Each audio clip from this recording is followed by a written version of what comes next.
Oke. Baik, selamat malam saudara sekalian. Malam. Kita senang saudara Manurung ada di tengah-tengah kita. Amin. Mudah-mudahan akan lebih sehat lagi seperti sedia kala. Amin.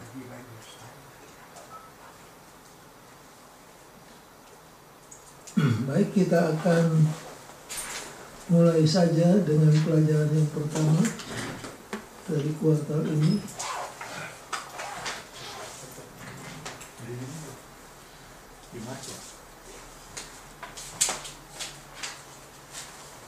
Judul di dalam bahasa Indonesia, Kedatangan Yesus. ini kedatangan yang mana ini? Kelahirannya. Kelahirannya. Bukan kedatangan kedua, tapi kelahirannya.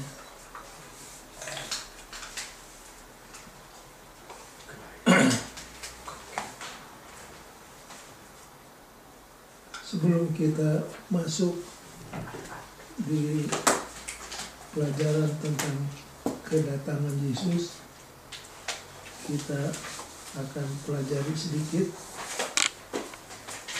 latar belakang dari Injil Lukas.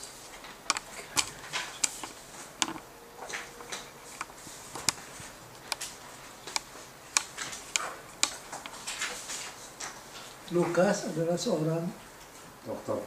Gentile. apa itu jemaat? Orang kafir, bukan orang Non-Yahudi. non-Yahudi. Dia adalah non-Yahudi. Kemudian dia bertobat menjadi orang Kristen. Lalu Tuhan memberikan satu kesempatan yang luar biasa kepada Lukas untuk menulis Buku Lukas. buku Lukas, sejarah kehidupan daripada Yesus. Coba kita baca Kolose 4 ayat 10 sampai 14.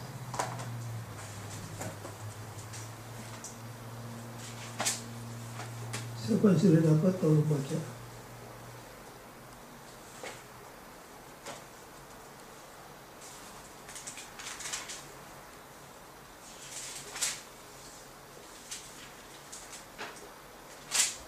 Kolose berapa benar? 4, Ayat 10.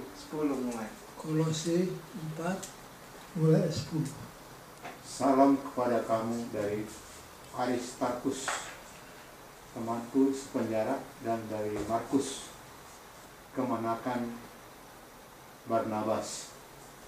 Tentang dia kamu telah menerima pesan. Terimalah dia apabila dia datang kepadamu. Ayat 11. Sampai 14.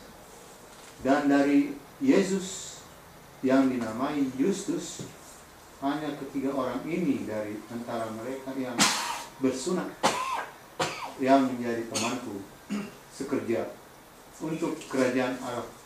Mereka itu telah menjadi penghibur bagiku. Salam dari Epafras kepada kamu. Ia seorang dari antaramu, hamba Kristus Yesus, yang selalu bergumul dalam doanya untuk kamu, supaya kamu berdiri teguh sebagai orang-orang yang dewasa dan yang berkeyakinan penuh dengan segala hal yang dikehendaki Allah. Sebab aku dapat memberi kesaksian tentang dia, bahwa ia sangat bersusah payah untuk kamu dan untuk mereka yang di Laodikia dan Hierapolis. Oke. Jadi dalam konteks ini Kolose 4 ayat 10-14 kita dapat menarik kesimpulan bahwa Lukas adalah seorang Gentile. Profesinya apa? Dokter. Lukas ini adalah seorang Physician. physician. Tapi bukan cuma physician, dia adalah seorang Historian, sejarawan. ahli sejarah. Sejarawan. Waktu kuliah di Andrews, salah satu profesor kami yang cukup terkenal, William C. Dia tadinya adalah seorang practicing doctor, physician. Tapi begitulah providence Tuhan dalam hidupnya, dia banting setir. Akhirnya jadi arkeologis, sejarah perjanjian lama. Dia kalau ngajar nggak bawa apa-apa, hanya Alkitab, bahasa Ibrani, bahasa Greka di tangannya. Waktu itu masih pakai kapur. Dia tulis-tulis. Itu raja-raja yang 20 tahunnya itu dia hafal. Nggak bawa buku catatan, dia masuk dia ngajar. Begitulah kalau orang dipanggil oleh Tuhan. Physician, historian. Jadi Lukas sebagai seorang ahli sejarah, dia mau menempatkan Yesus dalam sejarah yang real, supaya orang yang membaca Injilnya tahu bahwa Yesus itu bukan Mitos. manusia fiktif. Karena tuduhan yang dilontarkan kepada kita, kepada Kristen oleh orang-orang kafir, ialah bahwa yang namanya Yesus itu mitos, dongeng belaka, ciptaan orang Kristen. Nah, Lukas hendak membendung pendapat seperti ini. Dia menyatakan bahwa Yesus itu real, manusia yang real dan historical man, ada dalam sejarah. Sehingga Lukas menempatkan cerita itu dalam konteks sejarah pada zaman itu. Itulah sebabnya dia sebutkan siapa? Herodes. Herodes, raja orang Yehuda waktu itu. Kemudian yang kedua, nama siapa disebut? Agustus. Agustus. Siapa Agustus ini? Kaisar. Kaisar Kaisar. di Roma. Kaisar Roma. Kaisar mana lagi yang disebut-sebut dalam Alkitab? Dalam buku Kisah. Yang mengusir orang Yahudi dari Roma. Termasuk Aquila, Priscilla, Aquila. Justinian. Bukan yang disebut di buku Kisah. Nero. Ada Nero nggak pernah disebut. Domitian. Bukan. Domitian itu di zaman Oh, Yohanes. Masih Yohanes. Rasul. Yohanes. Konstantin. Udah lupa.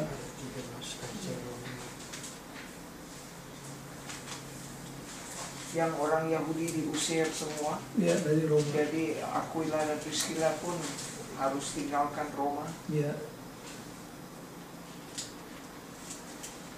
Satu namanya itu dia. mulai dengan letter C, Cornelius. letter C. Caligula. Kali Bukan. Cornelius. Bukan. Bukan. Kaisar. Caesar. Bukan. Nerva. Enggak. Mulai C. C.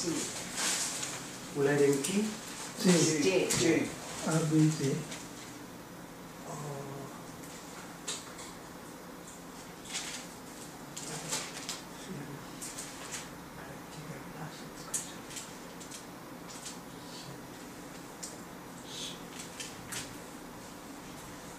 Claudius. Claudius.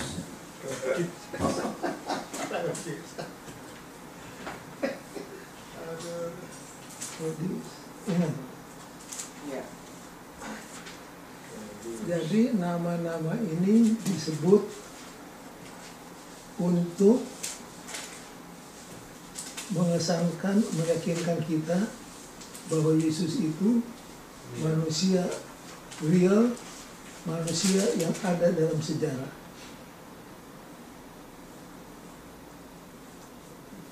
Kemudian dia memberikan juga 6 contemporary dates.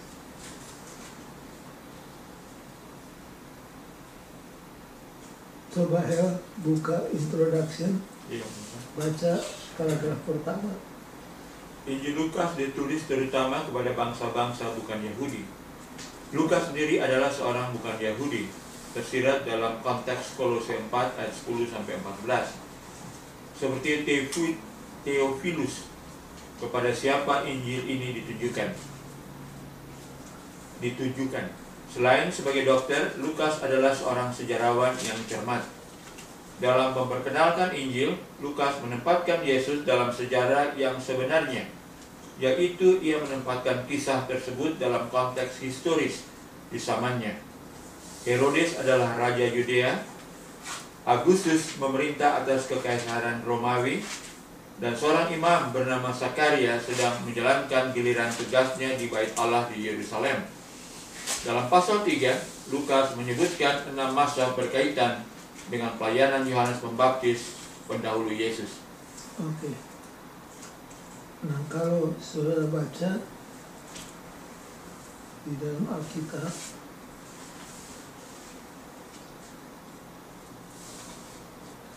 Lukaslah yang menyebutkan berapa umur Yesus waktu dibaptis. 30. 30. Ayatnya di mana?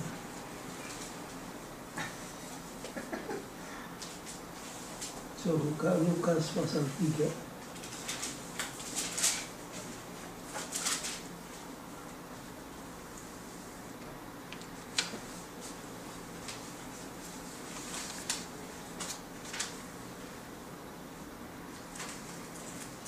Siapa yang sudah dapat? Lukas 3 ayat 23.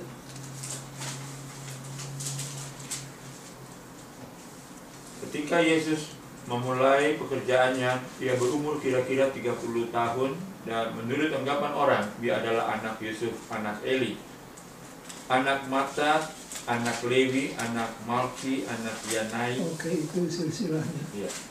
Jadi di pasal 3 ayat 23 dia sebut dengan jelas bahwa Yesus waktu dibaptis umurnya berapa?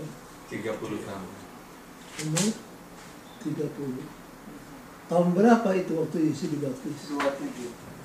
27. Nah, di sini banyak orang menyerang orang Kristen dengan mengatakan, coba lihat, menurut orang Kristen tahun-tahun sejarah dunia itu dibagi dua, yang jadi patokannya siapa? Yesus. Kelahiran Yesus. Kalau saudara ditanya tahun berapa Yesus lahir, jawabnya apa? Tahun before Christ. 4 BC. Umur berapa Yesus dibaptis? 30. Tahun berapa waktu Yesus dibaptis? 27. Nah, jadi buat mereka, bagaimana sih orang Kristen ini dipatok Yesus. menurut kelahiran Yesus? Ditanya tahun berapa kelahiran Yesus? Logically seharusnya tahun berapa? 27. Nah, kelahiran tahun Satu ada No. 4 BC. 4 BC. enggak logiknya secara logiknya tahun 1. tahun 3. Enggak, 0. tahun 0. Ya, tahun 0. Di sini 0, di situ Yesus lahir. Aha. Seharusnya kan demikian. Iya. Tapi kita jawab Yesus lahir tahun 4 BC. 4 BC. Tahun 4 sebelum Sebelum 0. Yesus lahir. Jadi mereka bilang, saudara ini ngawur. Saudara bilang Yesus lahir menjadi patokan sejarah. Ditanya Yesus lahir tahun berapa? Tahun 4 sebelum Yesus. Nol. Nah, saya sudah terangkan berulang kali. Saya harap saudara kalau ditanya harus sudah bisa menjawab. Kenapa Yesus lahirnya tahun 4 BC? Karena raja waktu itu salah hitung. Kenapa dibaptis umur 30, tahunnya tahun berapa? 27. 27. Saya harap saudara-saudara jangan lupa. Saya sudah terangkan beberapa kali di kelas ini. Jadi poinnya di sini, sebagai ahli sejarah, Lukas ingin memberikan kesan kepada pembaca tentang Yesus, bahwa Yesus itu bukan manusia fiktif, bukan manusia dongeng, tapi manusia yang real, yang ada dalam sejarah. Itu poin dari Lukas. Baik, sebagai tambahan, Lukas ini nampaknya seorang yang merupakan pembela dari orang-orang yang di-marginalize. Sudah tahu apa artinya di-marginalize? Orang-orang sampah masyarakat. Ya, dikesampingkan. Orang-orang yang dikesampingkan. Orang-orang yang disebut outcast, yang terbuang, yang terhina. Siapa-siapa di zaman Yesus? Mau cukai. Cukai, siapa lagi? Maria Pelacur. Magdalena. Pelacur, siapa lagi? Samaria. Orang Orang Samaria Samaria. itu. Orang Samaria buat orang Yahudi, istilah good Samaritan itu oksimoron. Nggak ada yang good kalau Orang Samaria. Samaria. Itu menurut orang Yahudi. Tapi kalau saudara baca Injil, di perumpamaan itu yang jadi pahlawan ada siapa? Good Samaritan. The Good Samaritan. Jadi dia mencatat banyak peristiwa-peristiwa yang berhubungan dengan orang-orang yang marginalized.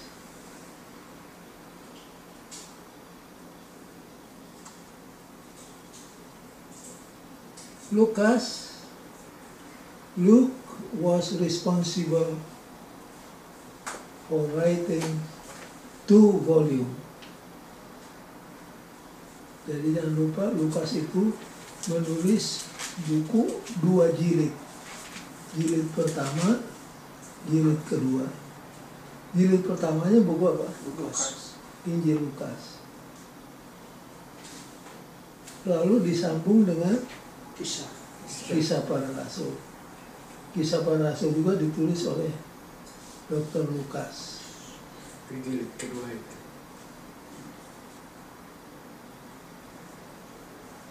Jadi itu merupakan satu paket.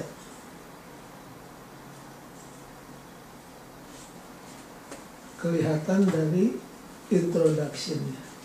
Ya. Kalau Yunus volume pertama, volume keduanya Nahum. Nahum, jangan lupa.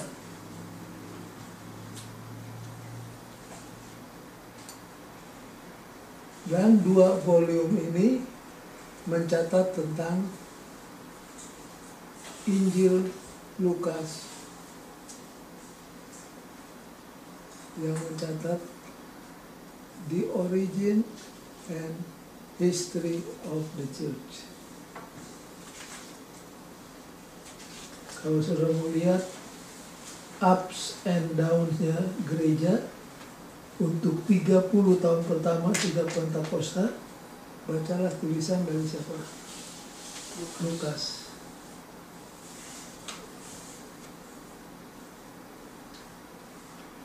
Baik, kemudian cara penulisannya dibahas juga di sini. Next, please. Sedikit beda.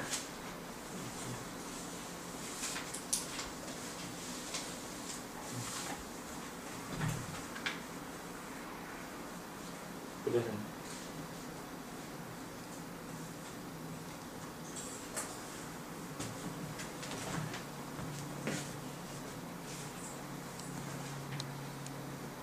The way the gospel written, maksudnya the gospel of Luke. Caranya bagaimana Injil Lukas ditulis. Ini 2 ayat harus dibaca. Lukas 1 ayat 2 dan 3, 2 Timotius 3 ayat 16. Siapa yang sudah dapat boleh tolong bacakan.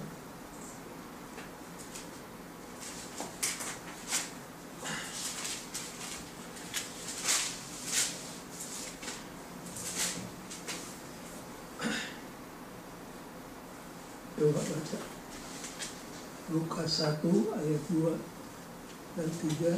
Just as they were handed down to us by those who from the first were eyewitnesses and servants of the word. Therefore, since I myself have carefully investigated everything from the beginning, it seemed good also to me to write an orderly account for you, most excellent Theophilus. Bahasa Indonesianya. Theophilus yang mulia, banyak orang telah berusaha menyusun suatu berita tentang peristiwa-peristiwa yang telah terjadi di antara kita, seperti yang disampaikan kepada kita oleh mereka yang dari semula adalah saksi mata dan pelayan firman. Karena itu, setelah aku menyelidiki segala peristiwa itu dengan seksama dari asal mulanya, aku mengambil keputusan untuk membukukannya dengan teratur bagimu, supaya engkau dapat mengetahui bahwa segala sesuatu yang diajarkan kepadamu sungguh benar. Oke. Kalau saudara baca ayat ini bukan cuma hendak mengetengahkan sahabat dari Lukas yang bernama Theophilus supaya tahu kebenaran lebih banyak. Dari keterangan-keterangan ini kita bisa melihat bagaimana inspirasi itu bekerja. Banyak orang Kristen mengira bahwa penulis-penulis Alkitab itu hari-hari berada di kamar, bertelut, berdoa, lalu dapat apa? Ilham dalam bentuk khayal atau mimpi. Lalu khayal dan mimpinya ditulis menjadi buku. Tapi kalau sudah baca ayat-ayat pendahuluan dari buku Lukas dan buku Kisah, kita dapati Lukas bukan hanya dapat ilham dari Tuhan sementara ia bertelut dan berdoa di kamar. Enggak. Melainkan dia mengadakan apa yang disebut research, penyelidikan. Karena waktu itu menurut dia sudah banyak saksi-saksi mata yang meninggalkan tulisan-tulisannya tentang Yesus. Nah, apakah fungsi daripada risetnya Lukas, dari sekian banyak materi yang beredar, Roh Kudus menggerakkan Lukas untuk memilih bagian-bagian tertentu dari bahan yang sudah ada. Selebihnya tidak dimasukkan. Tapi seberapa banyak yang diperlukan untuk keselamatan manusia, keselamatan saudara dan saya, itu yang Roh Kudus gerakan Lukas untuk memasukkannya menjadi kitab Injil yang ditulisnya. Nah, kalau ini kita pahami bahwa inspirasi itu bukan hanya melalui mimpi dan khayal saja, tapi juga dengan mengadakan research, maka masalah tuduhan terhadap Ellen G. White bahwa dia adalah plagiaris dengan sendirinya apa? Gugur. Kalau Ellen White dicap meminjam plagiaris, Lukas juga harus apa? Plagiaris. Harus dituduh sebagai plagiaris. Jadi ingat saudara-saudara, Roh Kudus bukan hanya memberikan mimpi dan khayal, walaupun memang itu yang paling sering.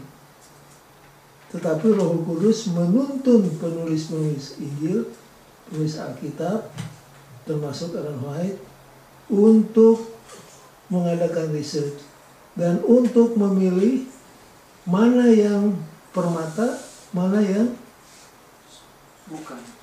yang sampah. Sampah.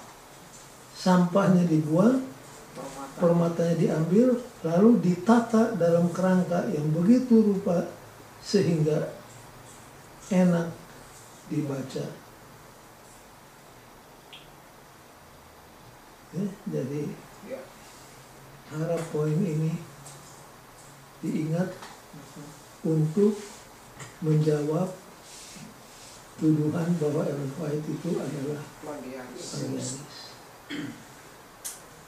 Kita dapati Lukas sudah mempelajari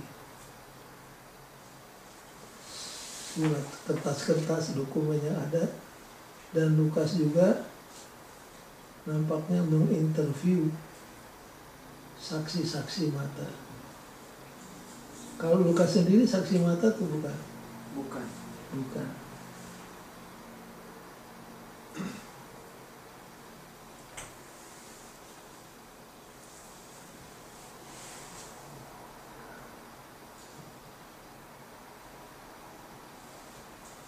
Ada catatan Lukas itu bertobat dari sampai dia bertobat itu ceritanya ada. Ini disinggung di pembukaan.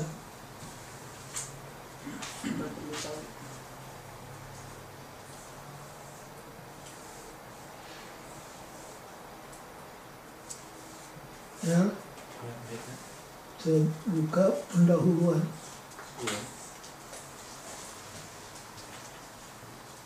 Oh, pendahuluan pelajaran. Ya, Sudah pendeta? sudah dapat. Tunggu, saya lihat tadi di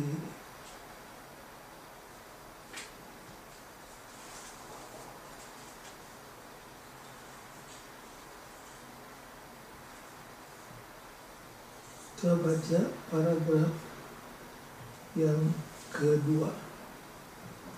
Kita tahu ayat itu berasal dari salah satu cerita paling terkenal dan disenangi di semua literatur, suci ataupun sekular.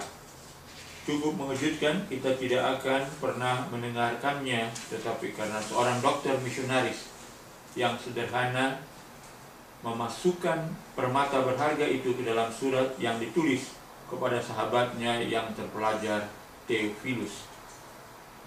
Nama dokter itu adalah Lukas, seorang kafir yang bertobat, dan surat itu adalah Injil Lukas.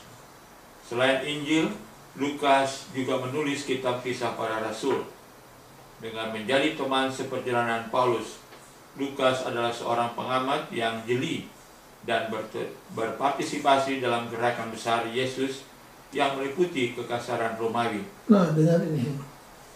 Hubungan yang erat dengan Paulus ini menyebabkan Lukas bukan saja memahami makna yang dalam tentang gereja Kristen yang dasarnya berdiri melawan tuntutan kaisar untuk dihormati sebagai ilah, tapi juga untuk belajar lebih dalam dari sumber yang dapat dipercaya tentang sang tokoh di balik itu semua, Yesus Kristus. Jadi di bawah inspirasi Roh Kudus, Lukas menulis sebuah karya 2 jilid mengenai apa yang dapat disebut asal-usul dan sejarah gereja Kristen. Jadi, this close association with Paul led Luke not only to grasp the profound meaning of the Christian church, but also to learn more deeply from credible sources about the man behind it all, Jesus Christ. Jadi dengan persahabatan yang erat dengan Paulus. Nah, kalau saudara membaca di buku Kisah, ada istilah we. Itu siapa? Paulus dengan Lukas. Paulus dan Lukas. Jadi mereka membentuk satu tim yang sangat ideal, seorang dokter dan seorang evangelis, seorang pendeta.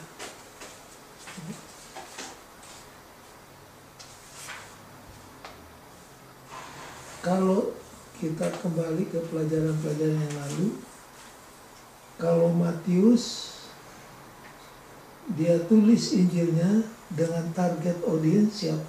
Orang Israel. Orang Yahudi. Apa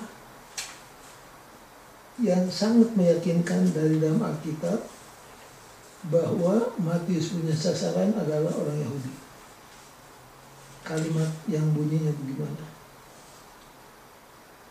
Dia mau yakinkan kepada orang-orang Yahudi sebagai audiensnya bahwa Yesus itu adalah Mesias. Ya, kalimatnya bagaimana? Kalimat apa yang sering diulangi di buku Matius? Kerajaan Allah. Itu tema. Ini yang saya minta. Kan kita bilang Matius target audiensnya Yahudi. Kalimat apa yang membuktikan bahwa Matius punya sasaran adalah Yahudi?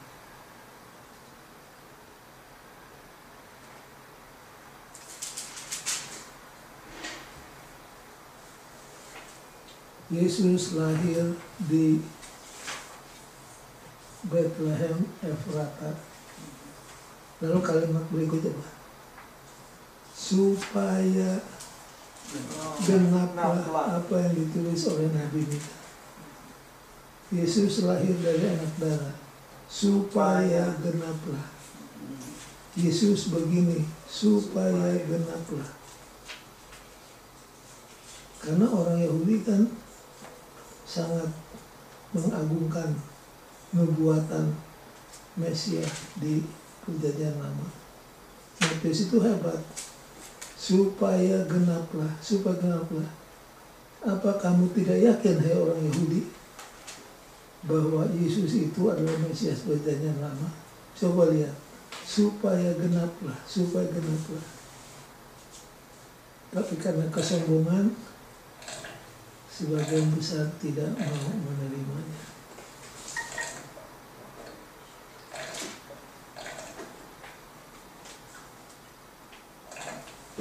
Next, please.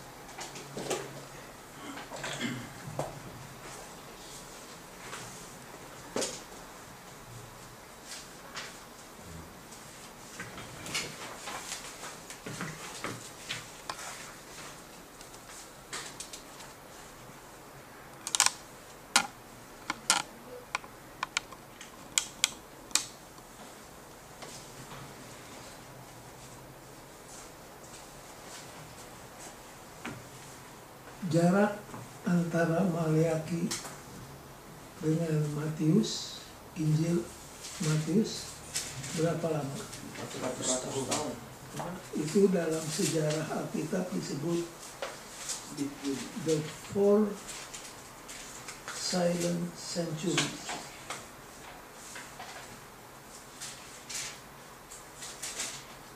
Four silent centuries. Sejak siapa? Maleaki.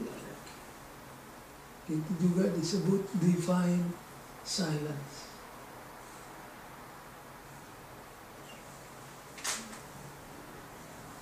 Tidak ada apa? Nubuatan yang datang kepada Nabi manapun juga selama 400 silent centuries.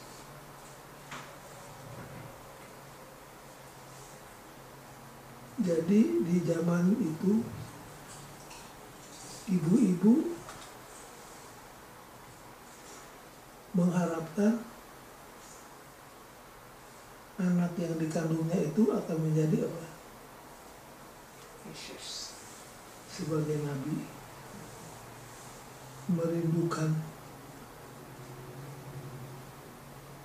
firman Tuhan melalui anaknya.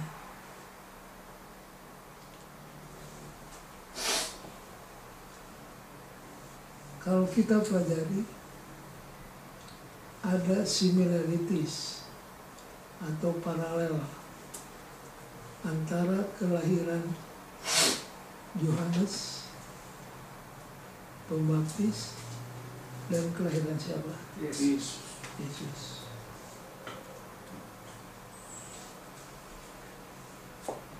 Apa persamaan yang pertama? Kedua-duanya merupakan keajaiban, miracle. Kalau Yesus, keajaibannya apa? Dari ya Bibit perempuan, wanita, bibit perempuan. bibit. Hanya Yesus yang lahir dari Benih perempuan. benih perempuan. Kita semua laki-laki.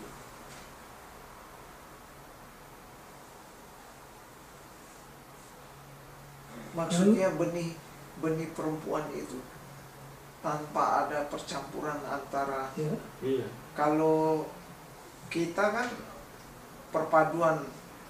ya, masih ingat istilah XY Ya, yang menentukan laki atau perempuan?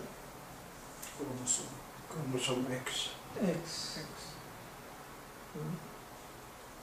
Laki-laki. Kalau perempuan yang mana? why? Y.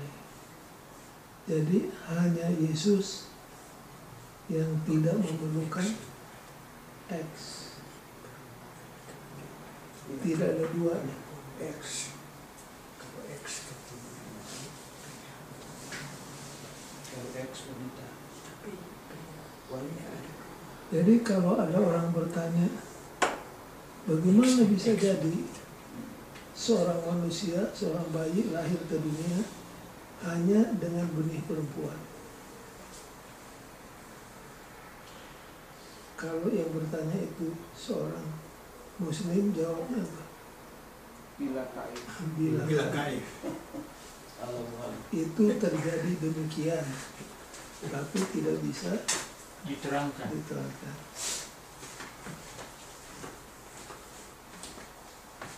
Kalau Yohanes, apakah keajaiban juga atau tidak? Keajaiban. Apa keajaibannya? Sudah tua, barren, Sudah kadaluarsa, kedaluarsa. sudah menopause, sudah tua.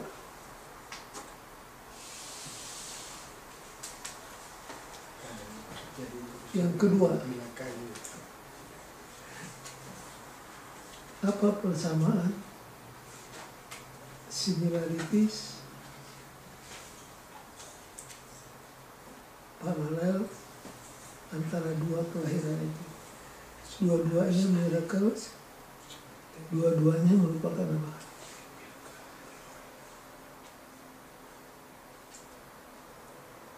L. Iya. Hari Senin paragraf kedua. Kitab Kelahiran Yohanes dan Yesus memiliki kesamaan. Keduanya adalah mujizat. Dalam hal Keduanya adalah mujizat. miracles. Dalam hal Yohanes, Elizabeth sudah lama melewati usia produktif. Dalam hal Yesus, seorang perawan yang akan melahirkan anak itu. Malaikat Gabriel yang memberitahukan kedua janji kelahiran itu. Kedua pemberitahuan itu diterima dengan takjub, sukacita, dan penyerahan diri kepada kehendak Allah. Kedua bayi itu bertambah besar dan menjadi kuat rohnya.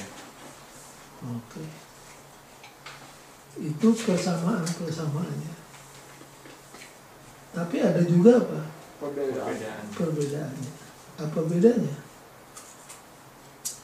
Misinya yang berbeda. Baca terus ya. Tetapi misi dan pelayanan kedua bayi ajaib ini terpisah dan Oke. berbeda. Misi dan pelayanannya berbeda.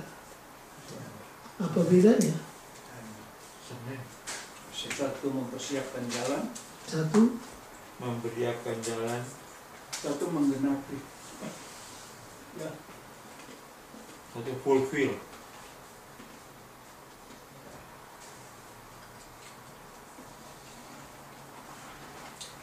John was to be a preparer of the way for Jesus.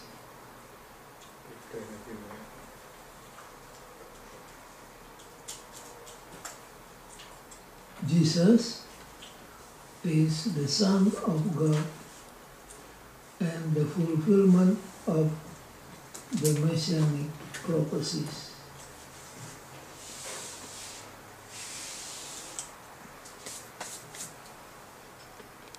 Di zaman dulu, kalau raja hendak mengadakan kunjungan ke negaraan, maka negara yang akan menjadi tuan rumah bagaimana?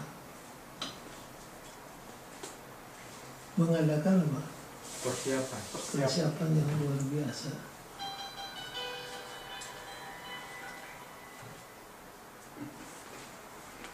Jadi itu adalah satu common tradisi.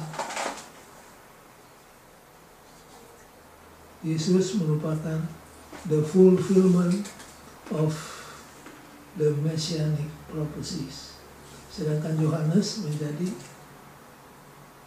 Bukan jalan. pembuka jalan. Disinilah paralel antara gereja Advent dengan Yohanes Pembaptis.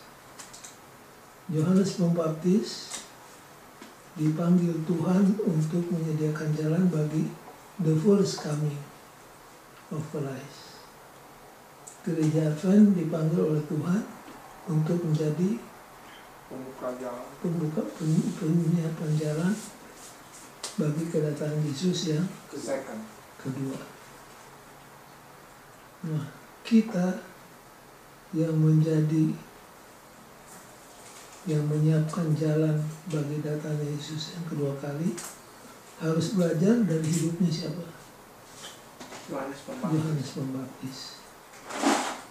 Kalau saudara ditanya apa karakteristik Yohanes Pembaptis yang sangat outstanding, yang pertama sederhana, simple, bajunya dari. Satu. Yang kedua, Makanannya. temperate, simple, temperate. Yang ketiga, yang menyolok dari Yohanes Pembaptis adalah apa? tegas, Berani berani. menyebutkan dosa Itu dosa. adalah dosa. Yang berikutnya, seperti Musa, dia orangnya mana? Humble. Humble. Sebutkan contoh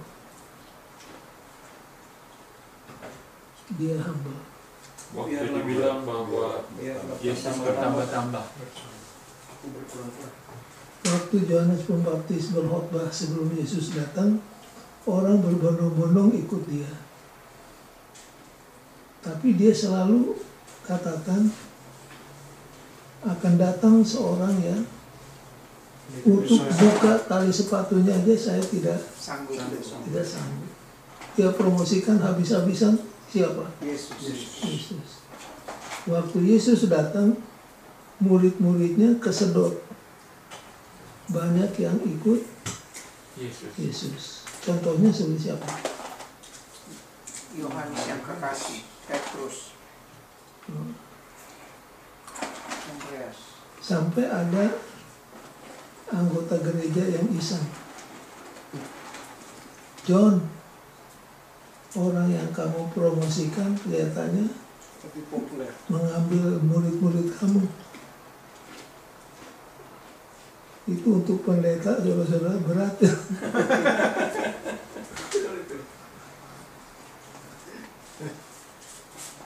Memang seperti HMS Richard. HMS Richard Senior pernah berseloroh.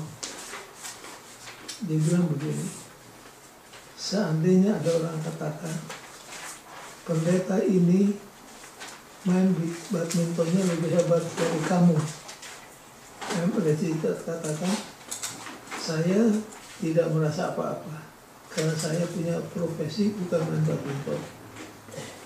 Kalau ada orang katakan, Richard,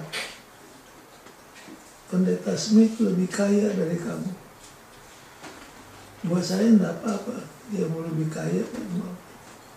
Tapi kalau ada orang katakan, Richard, pendeta Nelson khotbahnya lebih bagus dari kamu, di situ. Richard bilang, it will take more than grace to keep me humble. Iya, itu ada cerita itu. Jadi Jadi waktu kita akan mengkhotbah. dua orang teman katanya, teman baik. Itu yang satu langsung jadi populer, satu ada pilih bertambah. Lalu yang satu bilang, oh dia itu sudah jebolan dari sini, oh langsung gagal ya punya bertapa itu. Jadi waktu Yohanes digosok-gosok bahwa muridnya disedot oleh Yesus, dia cuma katakan apa? Biarlah dia bertambah-tambah saya. Berkurang-kurang. Jadi dia refer orang kepada siapa? Yesus. Kepada Yesus.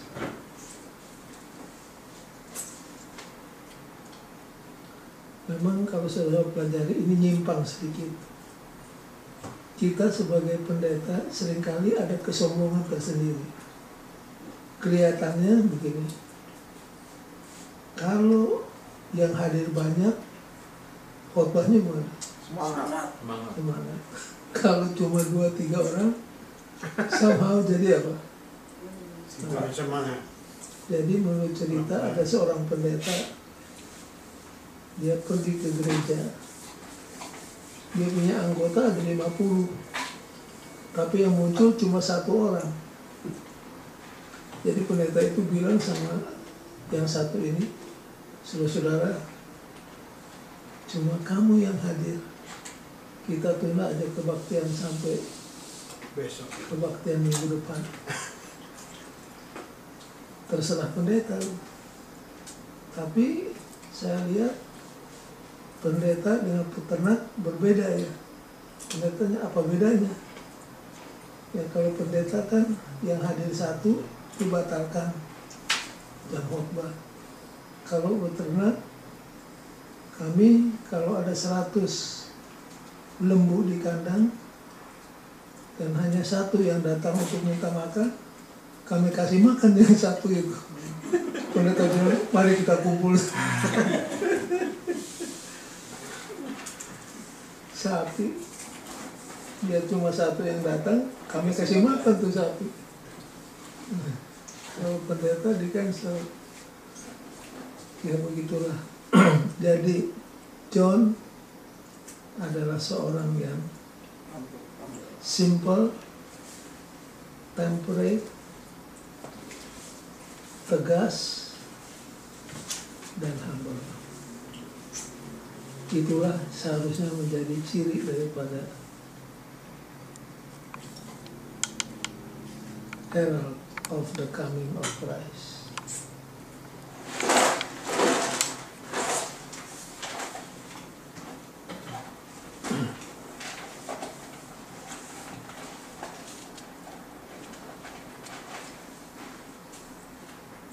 Call his name Jesus.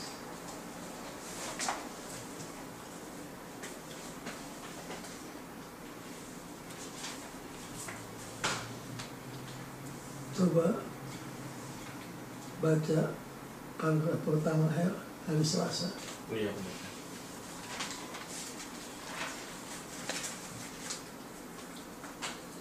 Yang paling atas pendeta? Ya, Kelahiran Yesus Kristus bukanlah peristiwa normal. bukan.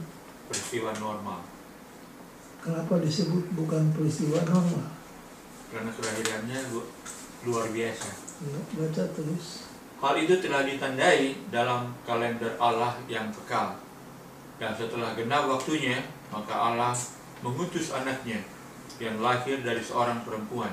Oke. Ini adalah pengenapan janji Allah yang pertama dibuat setelah masuknya dosa di Eden. Baik.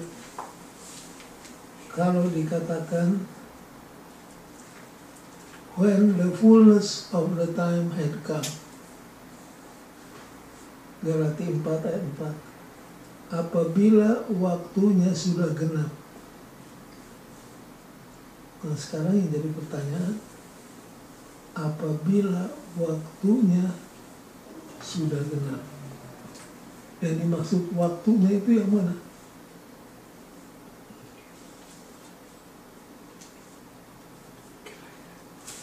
Ini mengacu ke nubuatan yang mana?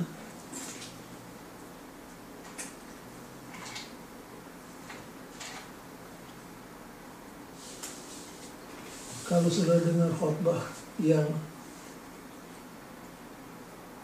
bertumpu kepada ayat Galati 4 ayat 4 sebagai ayat intinya, biasanya menerangkan bahwa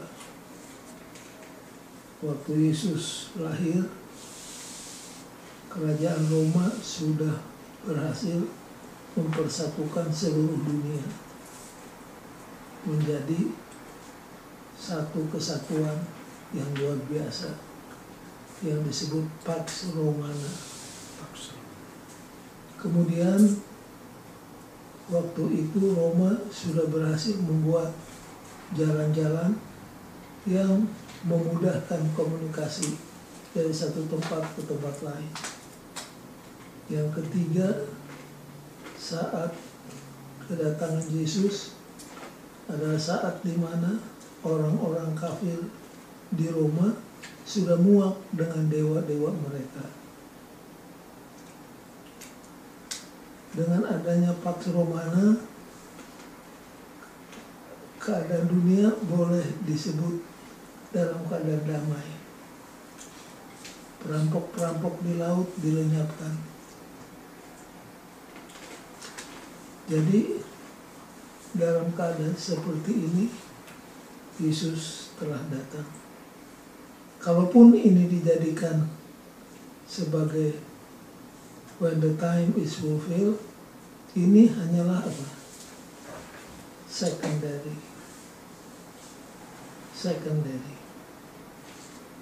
Yang primarinya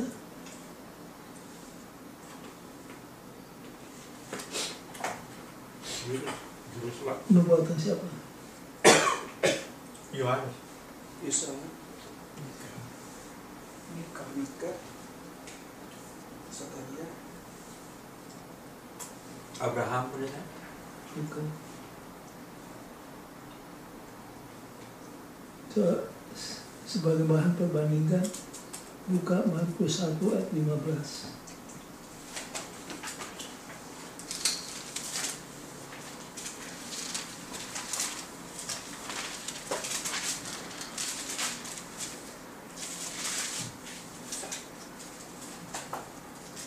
katanya, waktunya telah genap. Nah, waktunya sudah Pak. Genap. Kerajaan Allah sudah dekat. Bertobatlah dan percayalah kepada Injil. Waktunya sudah genap. Paulus juga menggunakan when the time is fulfilled. Primarily meaningnya ini refer ke mana ini?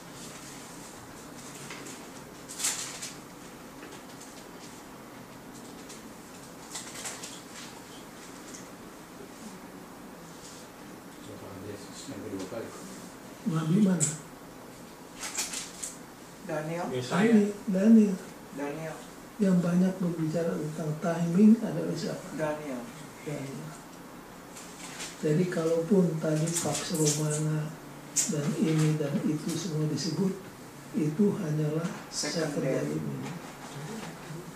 Lukas 1.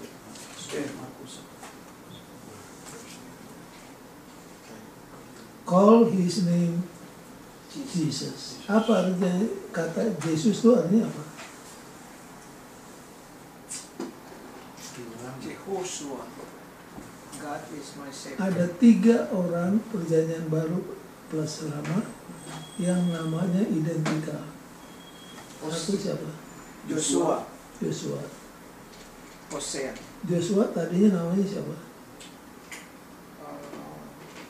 Zerubbabel.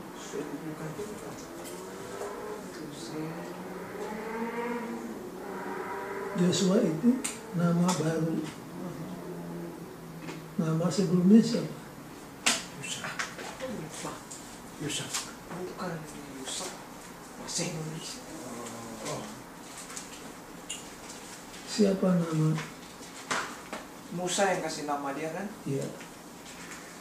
Tadinya siapa? Hosea. Hosea. Hosea artinya keselamatan. Selamat. Joshua artinya Yahweh is Is my salvation.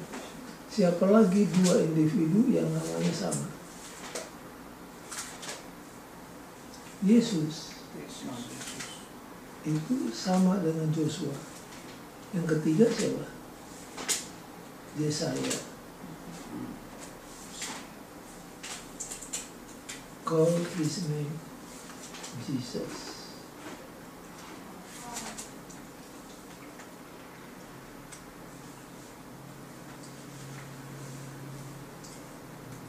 Next please.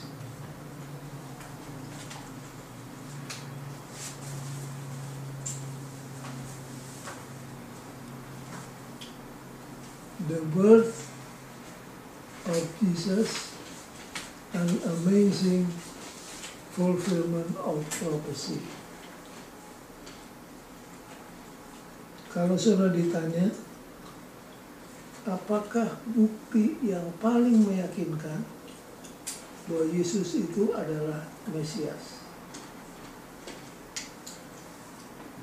Menggenapi seluruh. Apa?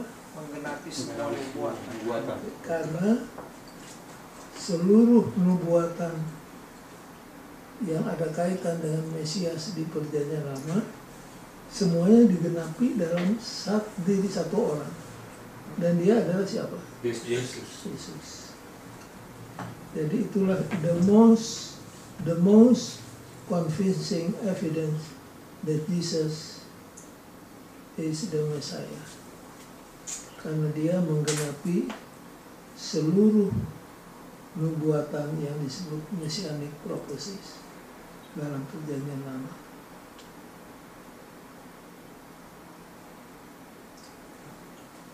Ini bisa dibaca satu persatu. Kita ambil contoh aja, sampling. Coba seorang dari antara kita baca Ulangan 18, seorang lagi baca Kisah 3. Boleh dibaca, please.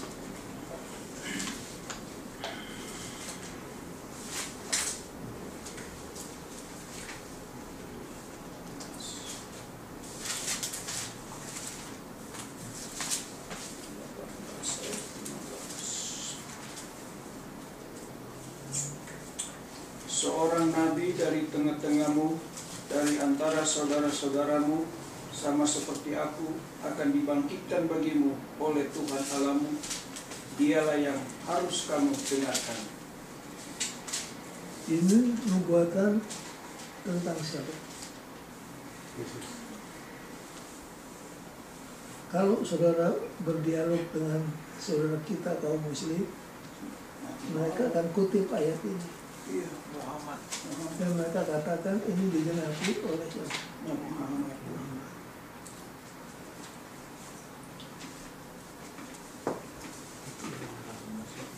Sekarang Kisah 3 ayat 22-24.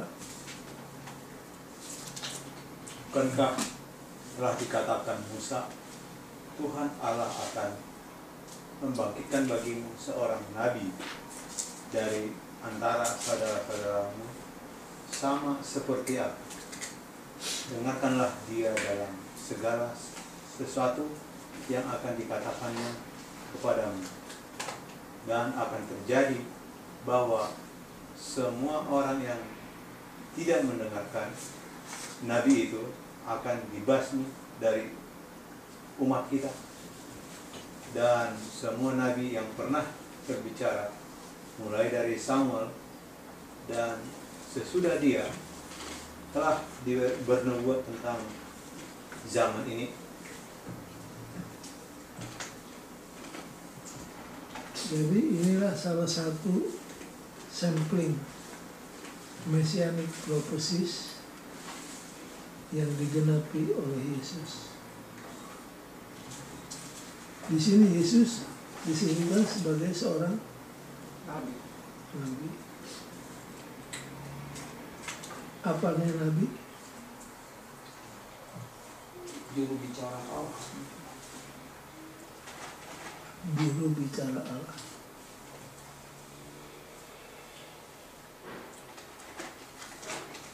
Baik, sampai di sini apakah ada pertanyaan dari saudara-saudara atau tambahan sebelum kita lanjutkan?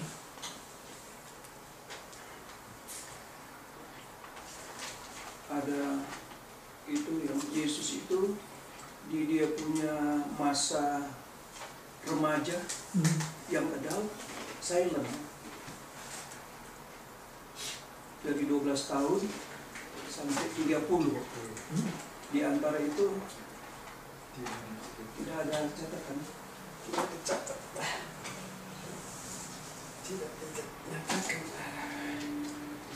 Pertanyaannya apa?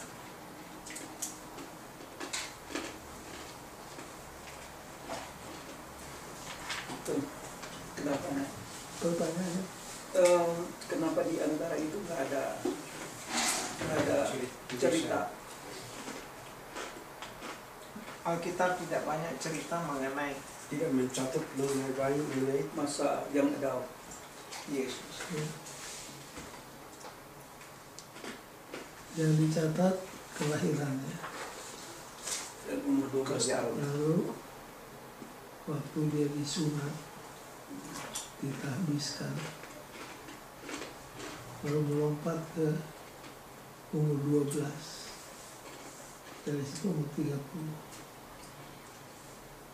Nah, coba saudara baca buku. Siapa yang punya akses ke di satu Ages? Bisa Ages. Mbak habis baterai. Yuk ada ya.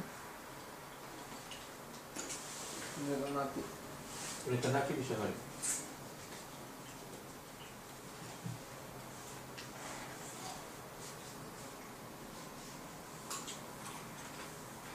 Kalau saya baca di situ disinggung sedikit.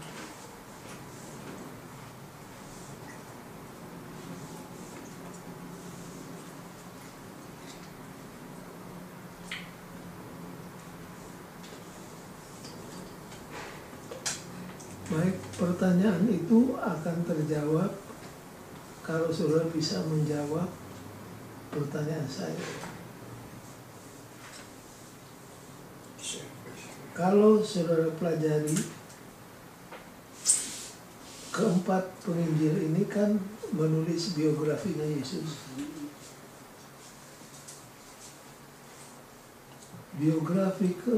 Biografinya Yesus ditulis unproportional. Dalam hal apa unproportional?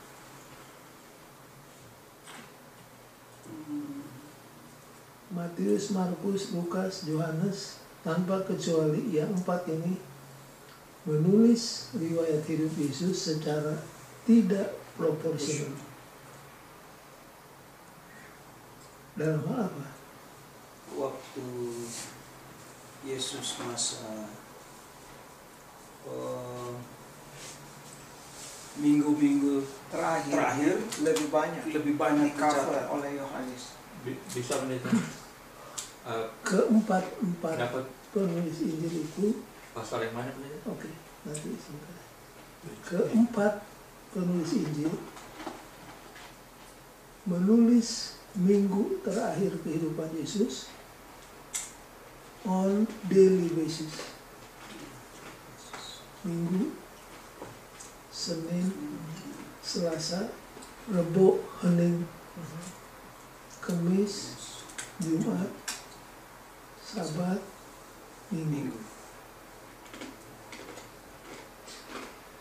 Itu tiap hari ditulis.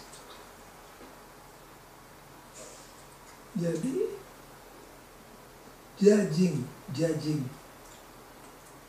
hanya dengan melihat proporsi daripada riwayat hidup Yesus yang ditulis oleh keempatnya, nampaknya the purpose of the biography of Jesus adalah apa? Tentang pengorbanannya di Iya, Kristen. itu dia. Yang Jadi, banyak ditekankan. jadi fokus daripada tulisan yang empat ini nampaknya minggu yang terakhir. Seandainya masa Yesus dari sejak lahir sampai minggu terakhir itu ditulis sedetail seperti ini, maka Alkitab kita akan seperti ensiklopedia yang tebal begini, mengartikan bahwa yang paling masa hidup yang pertama tentu penting, tapi nampaknya yang menjadi center of attention daripada keempatnya adalah untuk menekankan the mission of Jesus sebagai penebus. Sehingga ini agak di terbelakang. Udah besar of ages-nya pasal berapa? Coba lihat di apa? As a child. Konten. Ya, Ya, itu. As a child. Nah, nanti baca di rumah kan itu agak panjang. As a child. Pasal berapa tuh? Oh, ya, Pasal berapa? Baca di Chapter 9. Oh, as a child. Nah, kemudian tambahan keterangan. Kalau sudah baca child guidance, mendidik anak, sebagaimana Alkitab silent, tidak menyebut Yesus dengan detail pada masa mudanya, anak-anak kita juga harus dididik demikian. Jadi waktu anak-anak bertumbuh umur 5-6 tahun, ajarlah supaya mereka juga jangan dididik untuk menarik perhatian. Biarkan mereka silent seperti Yesus. Itu ada di Alkitab. Karena seringkali ibu-ibu mengagung-agungkan anaknya. Kita pe anak begini, lalu anaknya begini. Itu yang bagian. Lalu yang lain larinya ke situ. Demikian juga seperti Yesus masa kecilnya silent. kita juga Sebagai Kristen. harus demikian dengan anak kita. Itu di Adventisme. Jadi baca as a child di Indonesia of English plus di Adventisme. Oke. Lalu yang berikutnya apa? The manger di Bethlehem. Kalau pelajaran hari Rebo ini harus dirangkum menjadi satu kalimat, kalimat itu bunyinya gimana?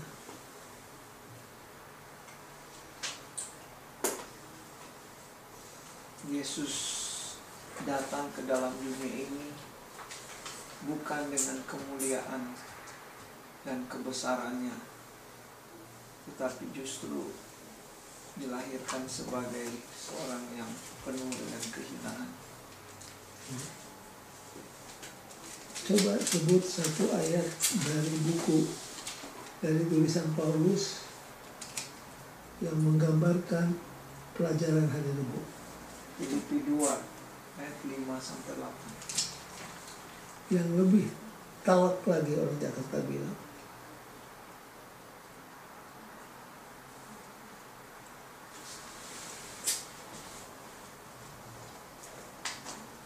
Masih ingat?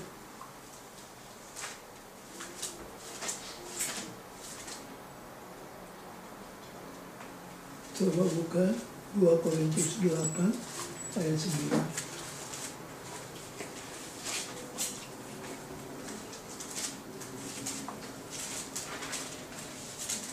Tolong catat betul-betul ayat ini.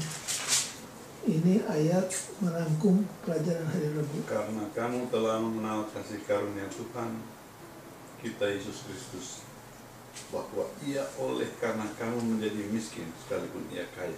Jadi Yesus sekalipun dia kaya telah menjadi apa? Miskin. Supaya apa? Kamu menjadi kaya oleh karena kemiskinan. Supaya kita yang miskin jadi apa? Kaya. Jadi kaya. Itu inti pelajaran hari Rabu.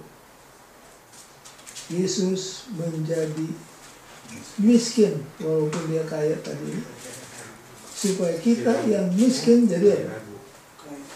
Kaya dalam keselamatan.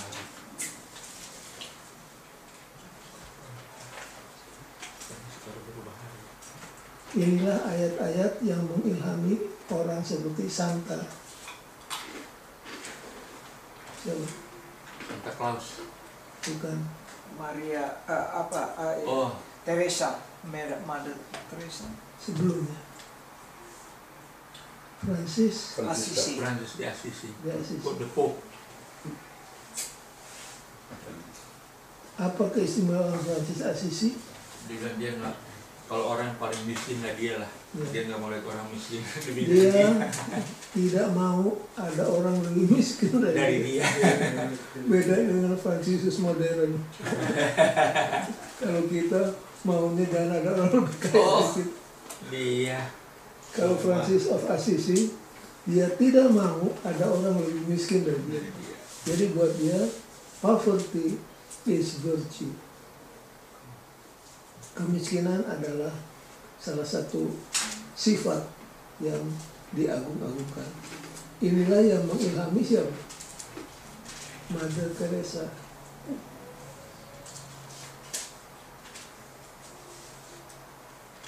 Jesus lived to bless others. Yesus hidup untuk menjadi berkat bagi orang lain. Hendaknya kita juga demikian. Apakah di sidang, di rumah tangga, biarlah hidup kita jadi apa? Nah, jangan seperti Yunus. Kehadirannya membawa malapetaka. Tapi dia sportif juga. Lempar. Ih, ini angin ribut jadi karena saya. Jadi harus diapain? Buang. Harus dibuang saya. Nah, ada pendeta seperti Yunus. Kemana saja dia begitu sedang ribut. Tapi dia tidak mau dibuang keluar. Kalau Yunus sportif, buang saya kemana?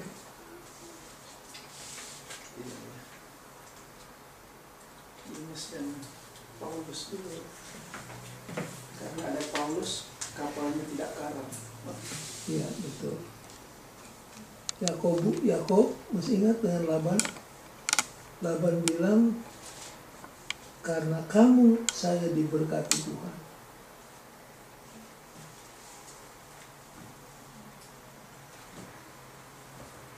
Kalau Yunus, karena kamu semua hampir mati.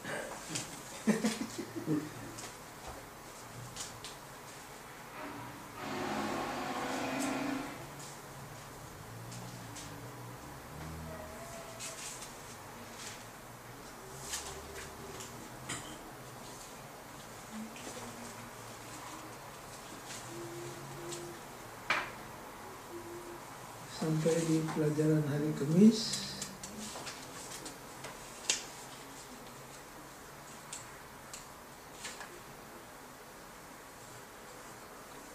the witnesses to the Savior.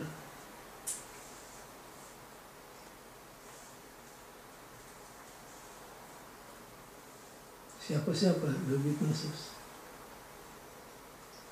Kalau saudara baca Simeon. buku Kisah, ayat inti buku Kisah yang mana? Kisah 1 ayat 8.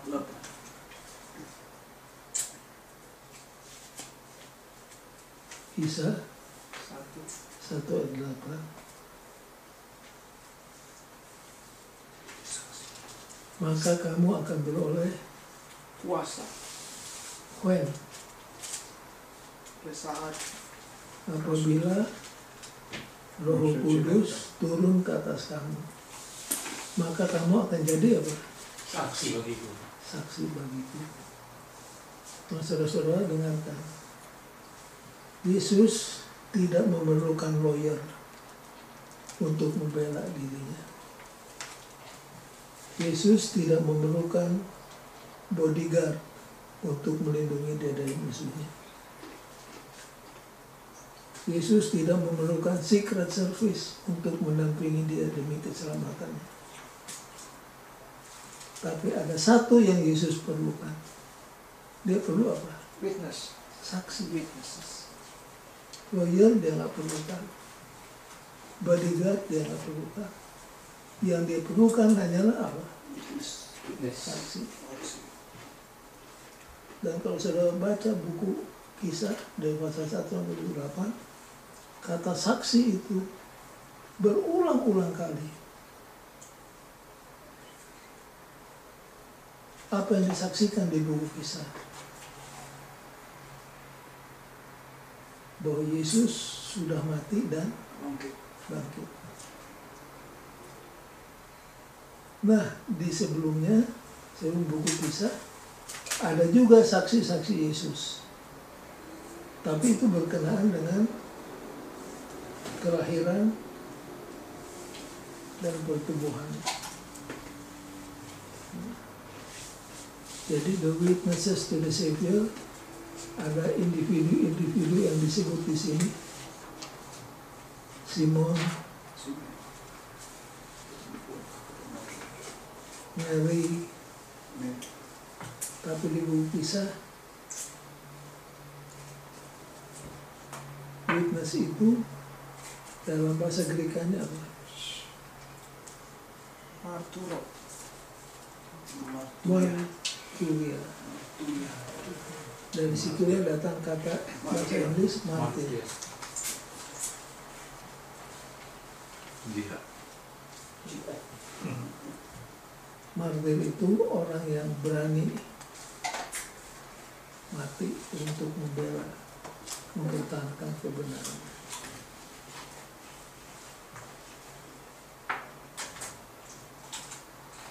In conclusion,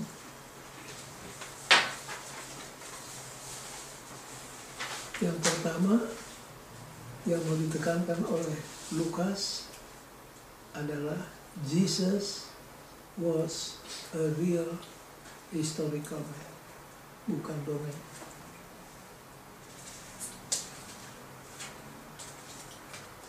Yang kedua, the life of Jesus is the perfect model for us, His people.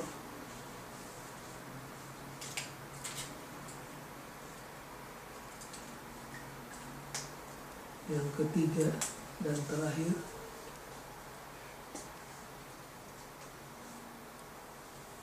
ini diambil dari summary. Coba.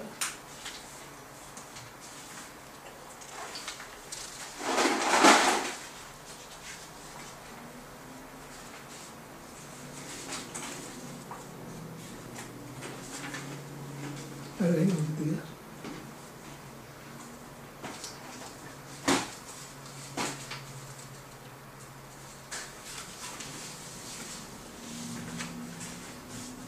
Bacain. The promise with God, nothing is impossible, should enable us to wait upon God, to listen to His word, and to pray for the fulfillment of His purposes in our life. Janji bahwa dengan Tuhan tidak ada yang mustahil harus menyanggupkan kita untuk bergantung kepada Tuhan. Jadi janji bahwa nothing is impossible harus membawa kita untuk selalu bergantung kepada Tuhan. Selalu mendengar kepada firman-Nya. Dan yang ketiga, berdoa supaya rencananya dalam hidup kita bisa menjadi kenyataan.